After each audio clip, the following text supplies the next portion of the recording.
대출 금리가 계속 오르면서 지난달 은행권의 가계대출이 사상 처음으로 넉 달 연속 줄었습니다. 전달보다도 감소폭이 더 커졌는데요. 권준수 기자와 자세히 알아봅니다.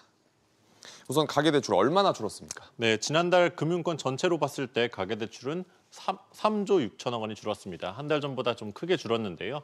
우선 은행권을 살펴보면 가계대출은 한 달 전보다 1조 원 줄었습니다. 네. 사상 첫 4개월 연속 감소인데 신용대출 등 기타 대출이 3조 1천억 원 크게 줄었습니다.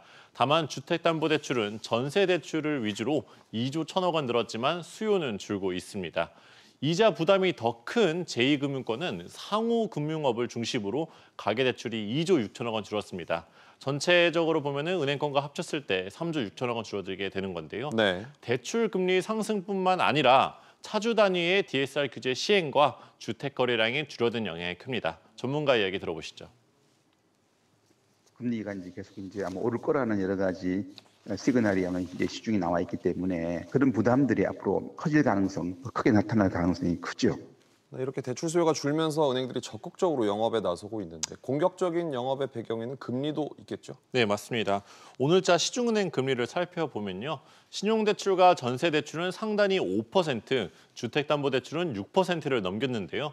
그렇다 보니 은행마다 한도를 늘릴 뿐만 아니라 가산금리를 낮추거나 우대금리를 도입하는 등 고객 모시기에 나서고 있습니다. 네. 금리가 급격하게 오르면서 고객이 빠져나가다 보니 급하게 불을 끄는 모습인데요.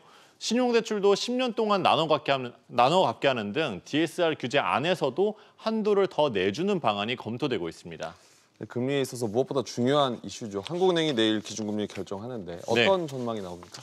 네, 현재 한국은행 총재가 빈 자리지만 기준금리를 추가적으로 올릴 것이란 전망이 힘을 얻고 있습니다. 네. 최근 물가 상승 압력이 당초 예상보다 크다 보니 조치가 필요하다는 겁니다. 하지만 섣불리 결정을 내리기 쉽지 않을 것이란 분석도 맞서고 있습니다. 들어보시죠.